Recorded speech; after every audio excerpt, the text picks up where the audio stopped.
মাছগুলোকে ধুয়ে নিয়ে আসা হোক পুকুর দিয়ে। ওখানে খাসি মাংসটা রেখে দিয়েছি, আর এখানে পুকুরে চলে এসেছি, সানের ঘাটে। হ্যাঁ সামনে ঘাটে চলে এসেছি। মাছগুলোকে ধুয়ে নিতে হবে ভালো করে, আস্তে আস্তে নাবো। হ্যাঁ সাধারণ নামছি, নাহলে পা স্লিপ করে পড়লেই একদম পুরো নিচে চলে যাবে একদম। আর আমার স্লিপ আছে নিচেটা, ওখানে একটু বসে যাই, কেননা যেহেতু অনেকগুলো মাছ। একটা চিংড়ি কোথায় ছিল রে? এত মাছ ধোয়া যায়?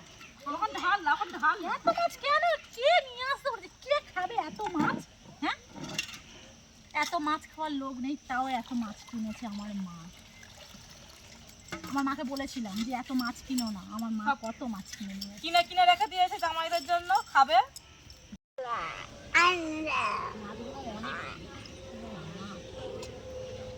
নোংরা পা ভালো করে মাছটাকে পরিষ্কার করতে হবে, মাছটা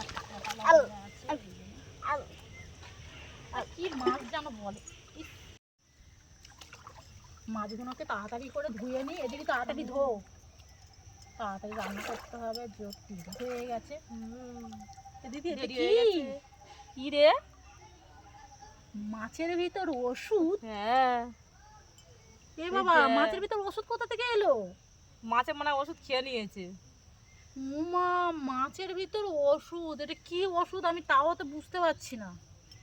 কি মাছ কি ওষুধ খেয়েছে? আমি এতদিন জানতাম যে মানুষে ওষুধ খায় শরীর খারাপ হলে, দেখছি মাছও ওষুধ খেয়েছে। মাছেও তো ওষুধ খাচ্ছে। বাবা চাপারে হোক, ঘুঁটে রেখে দিই। তোমার মাছগুলো তাড়াতাড়ি করে ধুয়ে নিই, অনেকটা বেলা হয়ে গেছে। রান্না বসাতে হবে বাবা।